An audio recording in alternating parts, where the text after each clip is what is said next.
देखिए फ्रेंड्स, आज के वीडियो में हम बात करेंगे जो हमारी एक सीरीज है भारतीय संविधान सीरीज, जिसमें हम आपके पूरे संविधान को, भारत की राज्य व्यवस्था को डिटेल में कवर यहां पर कर रहे हैं। आज हमारी सीरीज की चौथी क्लास है और आज के वीडियो में हम संविधान के दो इंपॉर्टेंट टॉपिक्स को यहां पर कवर करेंगे।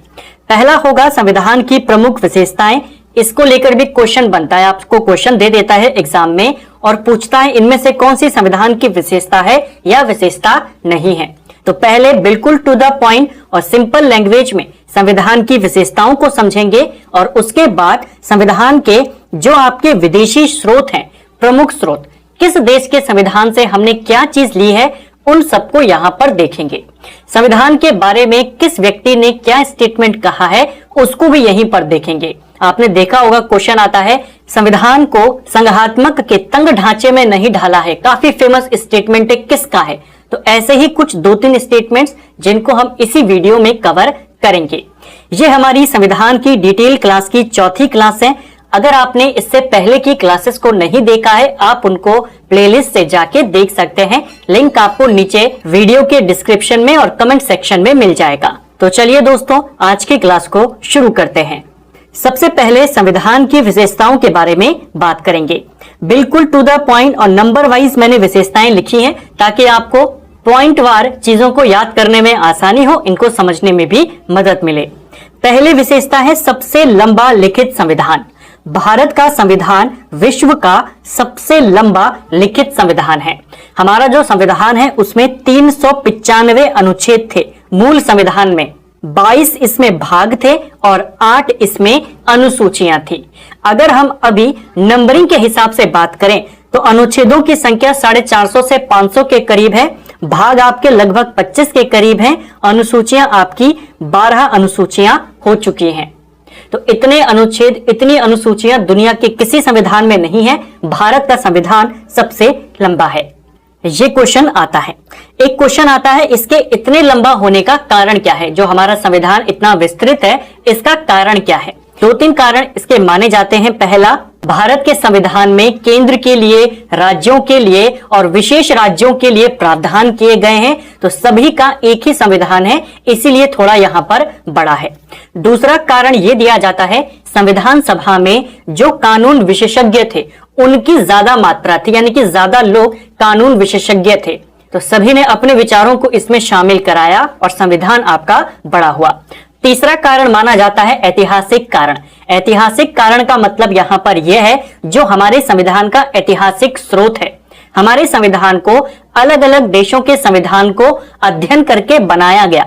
हमारे संविधान का सबसे बड़ा स्रोत है 1935 का अधिनियम।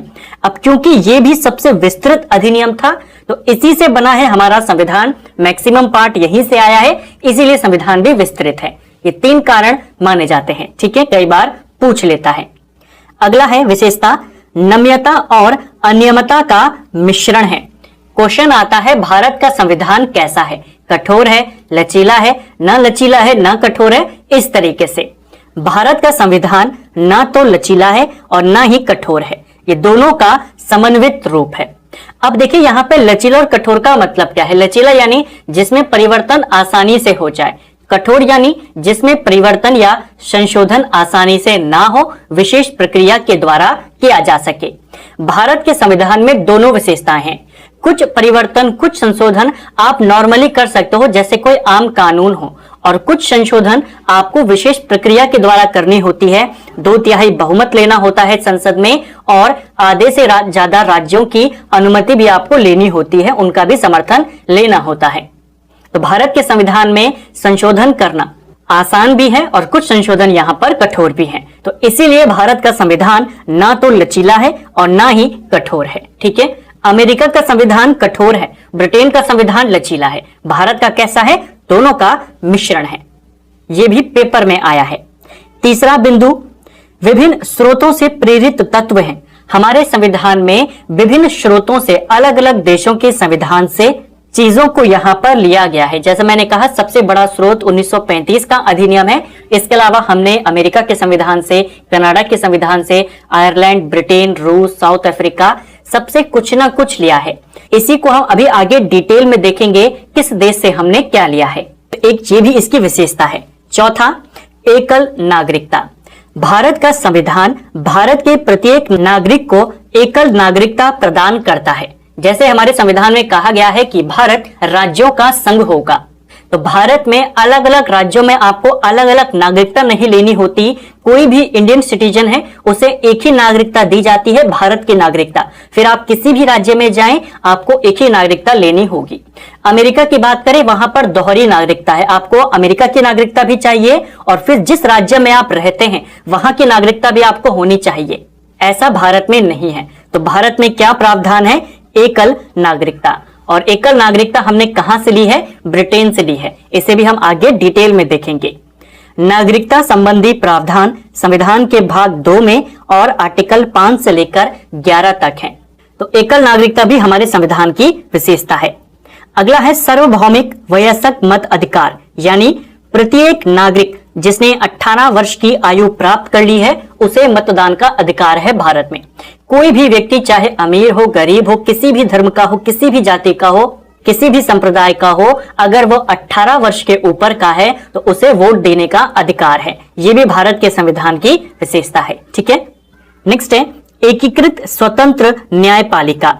हमारे देश के संविधान की विशेषता क्या है? एकीकृत न्यायपालिका, यानी न्यायपालिका में शक्तियों का विभाजन नहीं है, शक्तियों का फ्लो आपका एक ही दिशा में चलता है। सबसे ऊपर सुप्रीम कोर्ट है, उसके नीचे आपके अलग अलग राज्यों में हाई कोर्ट हैं और हाई कोर्ट के नीचे आपके अधीनस्थ न्यायालय आ जाते हैं, जैसे डिस्ट्रिक्ट कोर्ट आ जाते हैं, मजिस्ट्रेट कोर्ट आ जाते हैं, इस तरीके से। तो शक्ति का फ्लो केवल एक ही दिशा में चलता है, ऊपर से लेके नीचे तक। और न्यायपालिका कैसी है भारत की? स्वतंत्र है। तो एकीकृत और स्वतंत्र न्यायपालिका भी इसका एक विशेषता है। अगला है संसदीय संप्रभुता और न्यायिक सर्वोच्चता में समन्वय। अब इसका मतलब क्या हुआ? मैं आपको इनके अर्थ भी समझाते हुए चल रहा हूं सिंपल भाषा में, ताकि आपको चीजें याद रहें। नहीं तो आपको ये सारे के सारे पॉइंट्स रटने पड़ेंगे। तो आपको रटने ना पड़े, आपको चीजें याद रहे कि इस पॉइंट के अंदर क्या बात है, कौन सा प्रोविजन है, कौन सी इसके अंदर बेसिक आपकी नॉलेज है, जो आपको पता होगी तो आपको पॉइंट अपने आप याद हो जाएगा, रटने की आवश्यकता नहीं पड़ेगी। अब देखिए, संसदीय संप्रभुता का मतलब क्या हुआ? आप जानते हैं संसद को अपने सारे फैसले लेने का अधिकार है। हमारे देश में न्यायपालिका स्वतंत्र है, वो भी आप जानते हैं। तो दोनों में समन्वय है, यानी संसद को अधिकार है वो संविधान में कोई भी कैसा भी परिवर्तन संशोधन कर सकती है। उसी तरह सर्वोच्च न्यायालय को भी अधिकार है कि अगर कोई कानून असंवैधानिक है तो उसको वो अवैध घोषित कर दे। तो दोनों की सर्वोच्चता भी है, दोनों अपने अपने काम भी कर सकते हैं और दोनों एक दूसरे की शक्तियों का समन्वय भी यहाँ पर स्थापित करते हैं। यानी संसद को अपनी शक्तियां हैं कि वो कोई भी संशोधन कर सकती है, न्यायपालिका को अपने अधिकार हैं, अगर कोई अवैध कानून बना दिया तो उसे आप अवैध घोषित कर दीजिए। अगली विशेषता है संसदीय शासन प्रणाली। भारत में अध्यक्षता प्रणाली नहीं चलती है, प्रेसिडेंसी सिस्टम यहाँ पर नहीं है, यहाँ पर पार्लियामेंट्री सिस्टम है। यानी जनता के प्रतिनिधि चुनकर जाएंगे, जिस दल को बहुमत होगा उसकी सरकार आएगी, उसी के द्वारा शासन यहाँ पर चलेगा। तो भारत में संसदीय शासन प्रणाली है। अगला है आपातकालीन उपबंध। संविधान में आपातकालीन उपबंधों की भी व्यवस्था करी गई है। संविधान का भाग 18 352 से लेकर 360 तक इमरजेंसी प्रावधान यहाँ पर करता है। ठीक है, विकेंद्रीकृत शासन व्यवस्था पर जोर। भारतीय संविधान विकेंद्रीकृत शासन व्यवस्था यानी शक्तियों के विभाजन पर काम करता है, उसकी व्यवस्था करता है। आप जानते हैं भारत में जो शासन चलता है वो 3 स्तर पे चलता है, त्रिस्तरीय शासन चलता है। देश स्तर पर केंद्र सरकार होती है, राज्यों में राज्य सरकार होती है और लोकल लेवल पर आपकी स्थानीय सरकार होती है, जैसे पंचायतें और नगर पालिकाएं। तो भारत में विकेंद्रीकृत शासन व्यवस्था है, केंद्र की अपनी पावर्स हैं, राज्यों की अपनी है, स्थानीय जो निकाय हैं उनकी अपनी पावर्स हैं। तो शक्तियों का केंद्रीकरण नहीं है, विकेंद्रीकृत यहाँ पर हुआ है। और अगला है संविधान की सर्वोच्चता, यानी संविधान देश का सर्वोच्च कानून है। संविधान के अनुसार ही न्यायपालिका काम करेगी, संसद काम करेगी, कोई भी सरकार इसी के अधीन रहकर काम करेगी। ये भी संविधान की विशेषता है कि हमारे देश में किसकी सर्वोच्चता है? संसद की सर्वोच्चता मत करना, संसद भी संविधान के अनुसार चलेगी, सुप्रीम कोर्ट भी संविधान के अनुसार चलेगा। तो हमारे देश में संविधान की सर्वोच्चता है। ये 11 पॉइंट्स, एक एक पॉइंट को मैंने आपको डिटेल में समझाया ताकि आपको चीजें रटनी ना पड़े, आपको याद रहें। इसके अलावा और भी बहुत सारी विशेषताएं हमारे संविधान की हैं, जैसे अल्पसंख्यकों के लिए, अनुसूचित जाति जनजातियों के लिए विशेष प्रावधान किए गए हैं, मौलिक अधिकार हमारे संविधान में प्रावधान किए गए हैं, डीपीएसपी का प्रोविजन है, मौलिक कर्तव्यों का प्रोविजन है, धर्मनिरपेक्ष राज्य भारत को कहा गया है संविधान में। ये सारी भी हमारे संविधान की विशेषताएं हैं। ज्यादातर आपसे यही 11 पूछे जाते हैं, आपको ध्यान रखना है। क्वेश्चन जैसे मैंने कहा शुरुआत में ऐसा पूछा जाता है, आपको पूछेगा इनमें से कौन संविधान की विशेषता है या विशेषता नहीं है। ऑप्शन दे देगा संसदीय शासन प्रणाली, आपात उपबंध, विस्तृत संविधान, इस तरीके से। ठीक है, अब बात करेंगे संविधान को लेकर के जो इंपॉर्टेंट स्टेटमेंट कहे गए हैं उनको यहां पर देखेंगे। के.सी. व्हीहर, इनका स्टेटमेंट बहुत बार आता है, भारत का संविधान अर्धसंघीय है। ये किसने कहा? तो भारत के संविधान को अर्धसंघीय के.सी. व्हीहर ने कहा था। जी. ऑस्टिन, काफी फेमस संविधान विशेषज्ञ, इसने कहा भारतीय संघवाद सहकारी संघवाद है। तो भारत के संघवाद को सहकारी संघवाद किसने कहा? जी. ऑस्टिन ने कहा, ग्रेनविल ऑस्टिन ने कहा। और अर्ध संघवाद किसने कहा? के.सी. व्हीहर ने कहा। एक है मॉरिस जोन्स, भारतीय संघीय व्यवस्था सौदेबाजी संघवाद है। तो अर्ध संघवाद के.सी. व्हीहर, सहकारी संघवाद जी. ऑस्टिन, सौदेबाजी संघवाद मॉरिस जोन्स ने कहा। ठीक है। डी. बसु, भारतीय संविधान एकात्मक और संघात्मक दोनों है, यानी दोनों का सम्मिश्रण है। तो भारत का संविधान एकात्मक भी है और संघात्मक भी है, यानी कुछ विषयों पर एकात्मक पावर रखता है कि पावर सिर्फ केंद्र को होंगी, कुछ विषयों पर संघात्मक है, यानी पावर केंद्र और राज्य दोनों को होंगी। तो भारत का संविधान एकात्मक भी है और संघात्मक, इसने कहा डी. बसु। भीमराव अंबेडकर, सबसे फेमस स्टेटमेंट, संविधान को संघात्मक के तंग ढांचे में नहीं ढाला गया है। जो स्टेटमेंट मैंने शुरू में कहा वो स्टेटमेंट दरअसल डॉक्टर भीमराव अंबेडकर का है। तो इसको भी आपने ध्यान रखना है। ये वाला स्टेटमेंट बहुत बार आता है कि संविधान को संघात्मक के तंग ढांचे में नहीं ढाला, किसने कहा? बी.आर. अंबेडकर ने कहा। आइवर जेनिंग, ये भी ब्रिटेन का है, ब्रिटेन का संविधान विशेषज्ञ है। इसने कहा संविधान बहुत लंबा और जटिल है, यह वकीलों का स्वर्ग है। आपने देखा होगा भारत के संविधान को वकीलों का स्वर्ग कहते हैं। किसने कहा था? तो वकीलों का स्वर्ग इसी ने कहा था कि संविधान बड़ा लंबा और जटिल है, वकीलों का ये स्वर्ग है। ठीक है, तो ये कुछ स्टेटमेंट संविधान को लेकर जो आपको याद करने। क्वेश्चन आता है सहकारी संघवाद किसने कहा, सौदेबाजी संघवाद किसने कहा, अर्ध संघवाद किसने कहा, इस तरीके से। ठीक है, अब हम संविधान के स्रोतों के बारे में बात करेंगे और इन स्रोतों को भी इसी प्रकार नंबरिंग के माध्यम से याद करेंगे ताकि आपको एक एक पॉइंट यहां पर याद रह सके। सबसे पहले बात करेंगे ब्रिटेन के संविधान से हमने क्या क्या लिया है, उनको देखेंगे। पहली चीज मैं आपको ऊपर बता चुका हूं, हमने अलग अलग देशों के संविधान से प्रावधान लिए हैं, लेकिन संविधान का सबसे बड़ा स्रोत क्या है? 1935 का अधिनियम। ठीक है, ब्रिटेन से हमने क्या लिया है देखते हैं। एकल नागरिकता हमने कहां से ली है? ब्रिटेन से ली है। ठीक है, संसदीय शासन प्रणाली यानी पार्लियामेंट्री सिस्टम, ये भी हमने ब्रिटेन से लिया है। विधि निर्माण प्रक्रिया यानी जो हमारी कानून बनाने की प्रोसेस है कि कानून, कोई बिल आएगा, एक सदन में जाएगा, फिर दूसरे सदन में जाएगा, फिर राष्ट्रपति साइन करेंगे, वही ब्रिटेन में है। संसद में आएगा, वहां के फिर उच्च सदन में जाएगा, फिर सम्राट के पास जाएगा। तो विधि निर्माण प्रक्रिया हमने ब्रिटेन से ली है। द्विसदनीय व्यवस्था यानी 2 सदन होंगे, उच्च सदन निम्न सदन।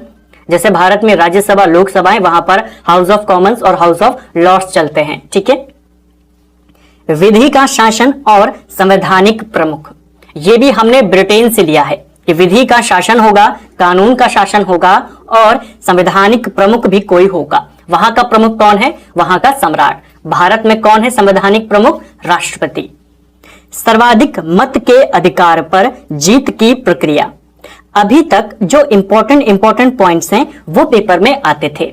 अब क्योंकि पेपर और ज्यादा डीप बनने लगे हैं और ज्यादा जो आपके डिटेल है वो पूछे जाने लगी हैं, नए नए क्वेश्चन बनने लगे हैं आपके ही सिलेबस से, अब आपसे ये चीजें पूछे जाने लगी हैं। जैसे भारत में होता है ना, कई सारे देशों में ऐसा सिस्टम है कि जब चुनाव होंगे तो विजेता उसी को घोषित किया जाता है जिसको 50% वोट मिल जाए।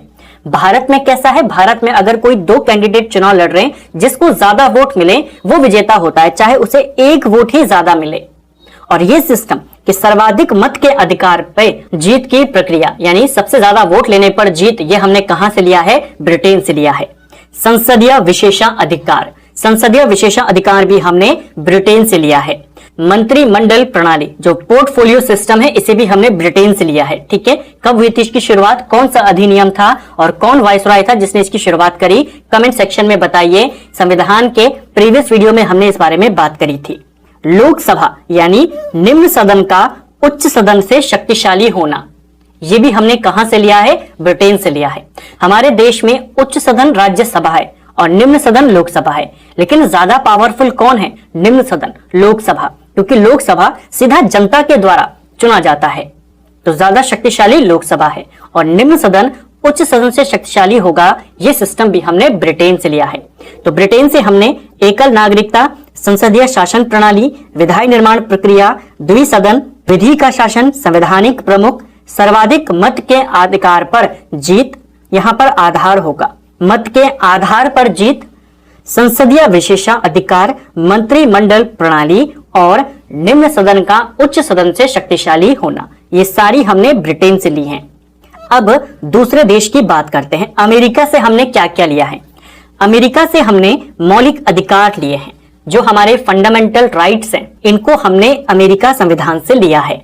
न्यायिक पुनरावलोकन सिद्धांत, इसको भी हमने अमेरिका से लिया है।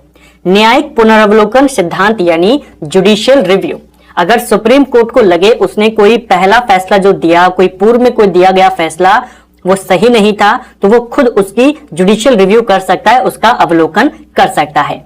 तो भारत में न्यायिक पुनरावलोकन कहां से लिया है, अमेरिका से लिया है। न्यायपालिका की स्वतंत्रता, न्यायपालिका स्वतंत्र होगी, ये भी हमने अमेरिका से लिया है। ठीक है, संविधान की सर्वोच्चता, संविधान सबसे ऊपर होगा, कोई सम्राट नहीं होगा, कोई राष्ट्रपति इसके ऊपर नहीं होगा, संविधान सबसे ऊपर होगा, ये भी अमेरिका से लिया है। उपराष्ट्रपति का पद, ये भी हमने अमेरिका से लिया है। ठीक है, महाभियोग की प्रक्रिया, राष्ट्रपति के ऊपर और जो जजों के ऊपर महाभियोग लगता है उसकी प्रोसेस हमने कहां से ली है, अमेरिका से ली है। तो उपराष्ट्रपति का पद और महाभियोग हमने अमेरिका से लिया है। प्रस्तावना, प्रस्तावना भी हमने अमेरिका के संविधान से ली है। देखिए दो बातें हैं यहां पर। एक बात यह है कि संविधान में कोई प्रस्तावना होगी, यानी संविधान का जो पूरा आपका सार है वो हमें एक डॉक्यूमेंट में देखने को मिलेगा, एक पेज में देखने को मिलेगा, प्रस्तावना में देखने को मिलेगा। तो संविधान की एक प्रस्तावना होगी, ये हमने अमेरिका से लिया है। प्रस्तावना में क्या होगा वो हमने ऑस्ट्रेलिया से लिया है। सिंपल भाषा में बात करें, प्रस्तावना होगी या नहीं होगी, अमेरिका से लिया है, और प्रस्तावना की जो भाषा है वो हमने ऑस्ट्रेलिया से ली है। ठीक है, उसको आपने ध्यान रखना है। तो अमेरिका के संविधान से इन 7 चीजों को आपने याद करना है। नंबरिंग वाइज मैंने इसलिए लिखा है ताकि आपको पॉइंट वाइज पॉइंट इनको याद करने में आसानी हो। क्या आपने मौलिक अधिकार को पता चल गया, न्यायिक पुनरावलोकन सिद्धांत हमने अमेरिका से लिया है, न्यायपालिका की स्वतंत्रता, संविधान की सर्वोच्चता, उपराष्ट्रपति का पद, प्रस्तावना और महाभियोग की प्रक्रिया। अगला है आयरलैंड का संविधान। आयरलैंड के संविधान से हमने राज्यों के नीति निदेशक तत्व डीपीएसपी, जो directive principle of state policy हैं, इनको हमने आयरलैंड से लिया है। बहुत बार ये पेपर में आते हैं। ठीक है, दूसरी चीज जो हमने आयरलैंड से ली है, राष्ट्रपति द्वारा राज्यसभा के सदस्यों का मनोनयन। देखिए अब इसको समझते हुए चलना ताकि आपका आगे कंफ्यूजन ना हो, कॉन्सेप्ट यहीं पर क्लियर हो जाए। हम जानते हैं हमारी जो राज्यसभा है इसमें सदस्य 2 तरीके से चुने जाते हैं, या तो जो विधानसभाएं हैं उनके द्वारा चुने जाएंगे, निर्वाचित होते हैं, और 12 मेंबर्स आप जानते हैं राष्ट्रपति मनोनीत करते हैं अलग अलग क्षेत्रों से, कला से, खेल से, विज्ञान से, अलग अलग क्षेत्रों से। तो ये जो 12 सदस्य हैं जो राष्ट्रपति मनोनीत करते हैं वो प्रोसेस हमने आयरलैंड से ली है। और ये जो निर्वाचित होते हैं अलग अलग विधानसभाओं के द्वारा, ये प्रोसेस हमने साउथ अफ्रीका से ली है। ठीक है, तो राज्यसभा में सदस्यों के निर्वाचन साउथ अफ्रीका और सदस्यों का मनोनयन आयरलैंड, इसको आपने ध्यान रखना है। ठीक है, राष्ट्रपति की निर्वाचन संबंधी प्रक्रिया, इसे भी हमने आयरलैंड से लिया है। यानी राष्ट्रपति का जो निर्वाचक मंडल बनता है, कौन उसमें वोट करेगा कौन नहीं करेगा, वो पूरा प्रोसेस हमने कहां से लिया है? आयरलैंड से लिया है। ठीक है। उपराष्ट्रपति का पद अमेरिका से है और राष्ट्रपति के निर्वाचन की जो प्रक्रिया है वो आयरलैंड से है। ठीक है। तो आयरलैंड के संविधान से ये 3 चीजें, और एक एक चीज को मैं आपको समझाते हुए चल रहा हूं। अगला है फ्रांस का संविधान। फ्रांस के संविधान से हमने 2 चीजें ली हैं। पहला है गणतंत्रात्मक व्यवस्था। गणतंत्रात्मक व्यवस्था का मतलब यह है भारत में जो शीर्ष होगा, यानी जो सर्वोच्च नेता होगा वो निर्वाचित होगा, ना मनोनीत होगा ना वंशानुगत होगा। वो कैसा होगा? निर्वाचित होगा। जैसे भारत में शीर्ष नेता कौन है? सर्वोच्च राष्ट्रपति होते हैं, भारत के संवैधानिक प्रमुख। राष्ट्रपति क्या वंशानुगत होते हैं? नहीं।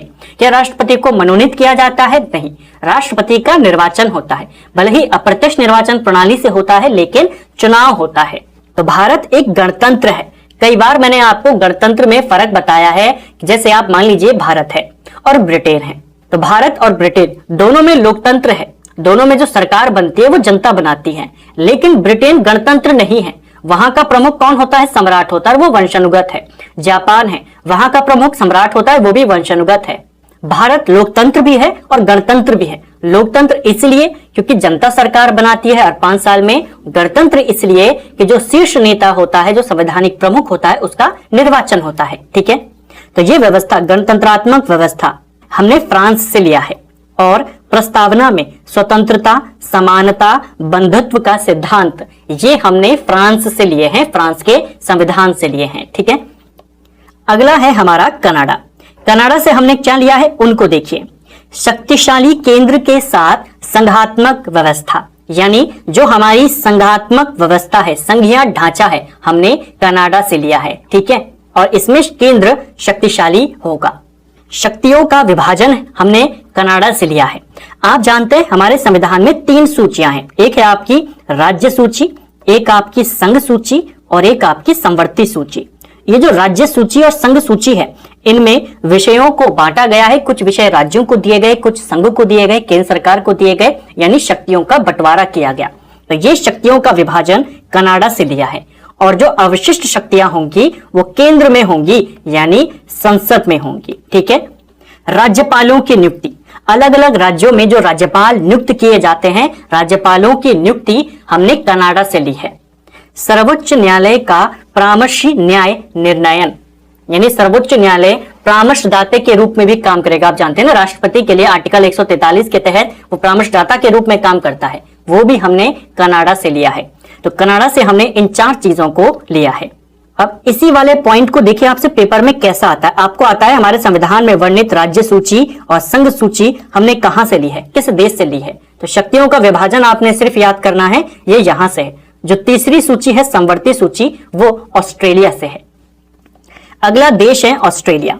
ऑस्ट्रेलिया से क्या लिया है? ऑस्ट्रेलिया से हमने प्रस्तावना की भाषा ली है। ऊपर मैंने कॉन्सेप्ट क्लियर करवाया। ठीक है।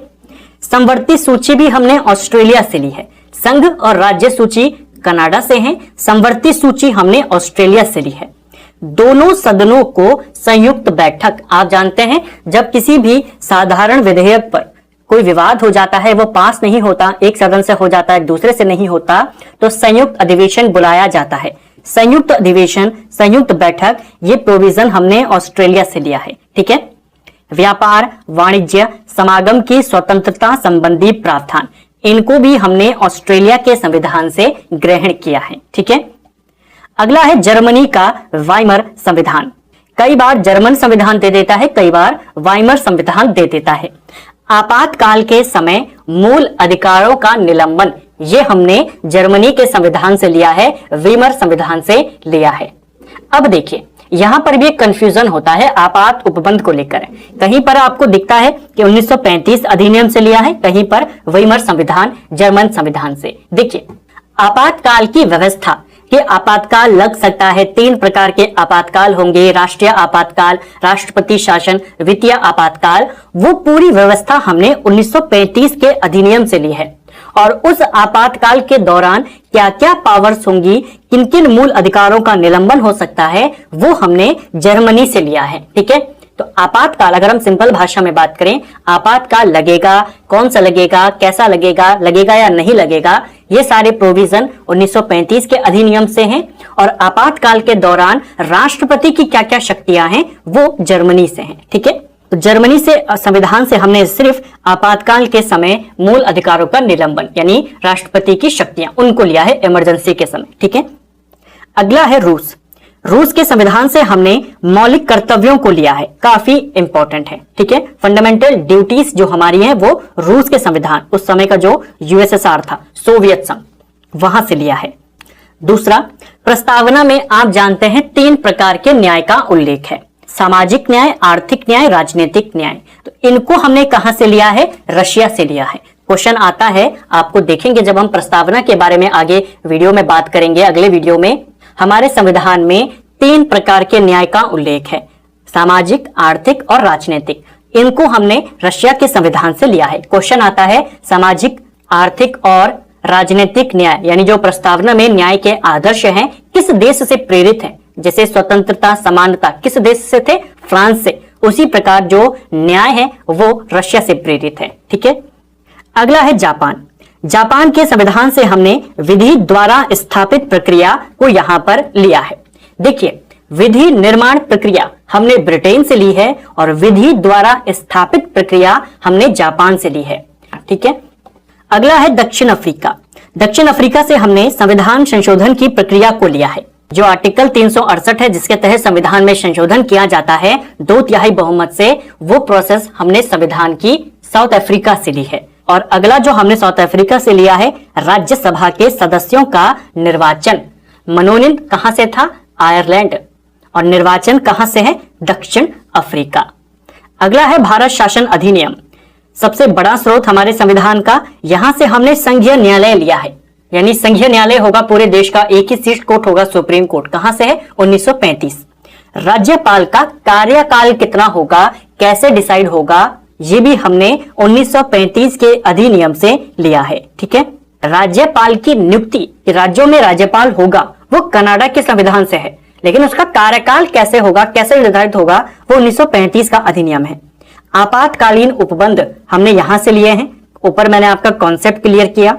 लोक सेवा आयोग, प्रशासनिक विवरण, ये सारी व्यवस्था हमने इसी अधिनियम से लिए हैं, 1935 का जो अधिनियम है। ठीक है, यानी लोक सेवा आयोग से संबंधित जो प्रावधान है, जो प्रोविजन है, प्रशासन को लेकर के जो आपकी पूरी जानकारी है, वो सब हमने 1935 के अधिनियम से लिए हैं। इसके अलावा अध्यादेश जारी करने की शक्ति जो हमारे देश में सीएजी होता है, उसे भी हमने इसी अधिनियम से लिया है। इन 5 पॉइंट्स को भी आपने याद करने हैं 1935 के अधिनियम से।